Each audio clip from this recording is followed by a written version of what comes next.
ಬಾಹುಬಲಿ ಡೈರೆಕ್ಟರ್ಗೆ ಇದೆಂತ ಅವಮಾನ. ರಾಜಮೌಳಿಗೆ ಅವಮಾನ ಮಾಡಿದ ಪ್ರಭಾವಶಾಲಿ ವ್ಯಕ್ತಿ.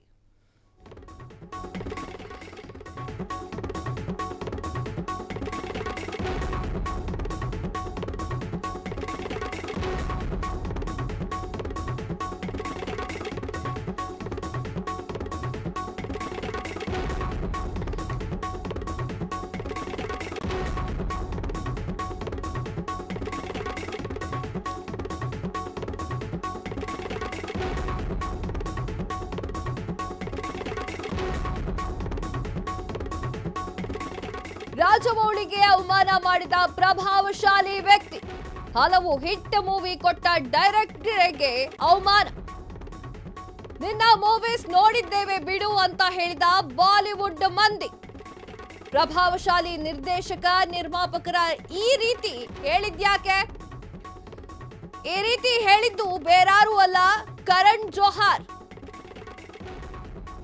ಬಾಹುಬಲಿ ಡೈರೆಕ್ಟರ್ ಆಗಿರುವಂತಹ ರಾಜಮೌಳಿ ಅವರಿಗೆ ನಿನ್ನ ಸಿನಿಮಾಗಳನ್ನ ನಾನು ನೋಡಿದ್ದೇನೆ ಬಿಡು ಅಂತ ಹೇಳಿ ಕರಣ್ ಜೋಹರ್ ಅವರು ಹೇಳಿಕೆಯನ್ನ ನೀಡಿದ್ದಾರೆ. ಬಾಹುಬಲಿ ಎಂತ ಹಿಟ್ ಮೂವಿ, ಭಾರತದತ್ತ ಎಲ್ಲಾ ದೇಶಗಳು ತಿರುಗಿ ನೋಡುವಂತಹ ಮೂವಿ ಮಾಡಿಕೊಟ್ಟಿರುವಂತಹ ರಾಜಮೌಳಿ ಅವರಿಗೆ ಈ ಒಂದು ಮಾತನ್ನ ಕರಣ್ ಜೋಹರ್ ಹೇಳಿದ್ದಾರೆ. ಬಾಹುಬಲಿ ಬರೋಕ್ಕಿಂತ ಮುಂಚೆ ಒಂದಿಷ್ಟು ಜನಕ್ಕೆ ಅಷ್ಟೊಂದು ಸರಿಯಾಗಿ ಗೊತ್ತಿರಲಿಲ್ಲ.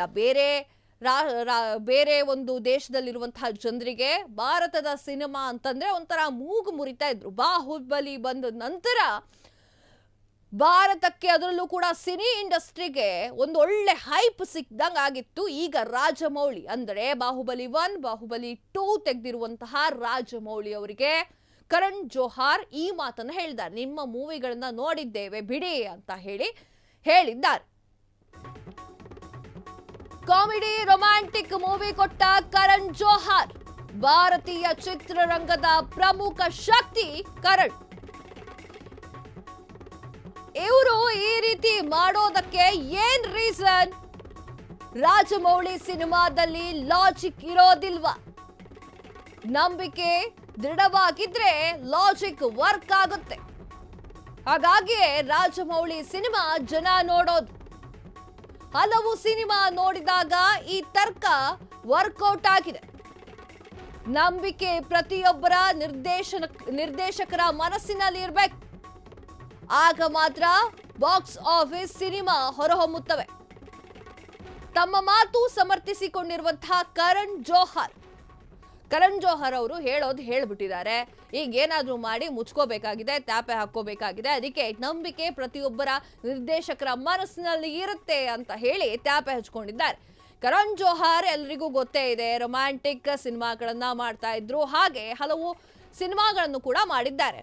ಅವರ ಸಿನಿಮಾ ನೋಡುವಾಗ, ಅಂದ್ರೆ ಬಾಹುಬಲಿ ಸಿನಿಮಾವನ್ನ ನೋಡುವಾಗ ಅದು ಒಂದು ಲಾಜಿಕ್ ಇರುತ್ತಲ್ಲ, ಆ ಲಾಜಿಕ್ ಮಾತ್ರ ವರ್ಕ್ ಆಗುತ್ತೆ ಅಷ್ಟೇ. ನಂಬಿಕೆ ದೃಢವಾಗಿದ್ರೆ ಲಾಜಿಕ್ ವರ್ಕ್ ಆಗುತ್ತೆ ಎನ್ನುವಂತಹ ಮಾತನ್ನ ಟ್ಯಾಪೆ ಹಚ್ಕೊಳ್ಳೋಕೆ, ನಿಮ್ಮ ಸಿನಿಮಾಗಳನ್ನ ನೋಡಿದ್ದೀವಿ ಬಿಡಿ ಸಾರ್ ಅಂತ ಹೇಳಿದ ಮೇಲೆ ಟ್ಯಾಪೆ ಹಚ್ಕೋಬೇಕಲ್ಲ, ಹೇಳ್ಕೊಂಡ್ಬಿಟ್ಟಿದ್ದೀವಿ ಅನ್ನೋ ಕಾರಣಕ್ಕೆ ಕರಣ್ ಜೋಹರ್ ಅವರು ಒಂದಿಷ್ಟು ಡೈಲಾಗ್ಗಳನ್ನ ಹೇಳಿದ್ದಾರೆ. ನಂಬಿಕೆ ಪ್ರತಿಯೊಬ್ಬ ನಿರ್ದೇಶಕನ ಮನಸ್ಸಿನಲ್ಲಿ ಇರಬೇಕು, ಆಗ ಮಾತ್ರ ಸಿನಿಮಾ ತುಂಬಾ ಚೆನ್ನಾಗಿ ಹೊರಹೊಮ್ಮುತ್ತೆ ಅನ್ನುವಂತಹ ಮಾತನ್ನ ಅದಾದ್ಮೇಲೆ ಹೇಳ್ಕೊಂಡು ಸಮರ್ಥಿಸಿಕೊಂಡಿದ್ದಾರೆ.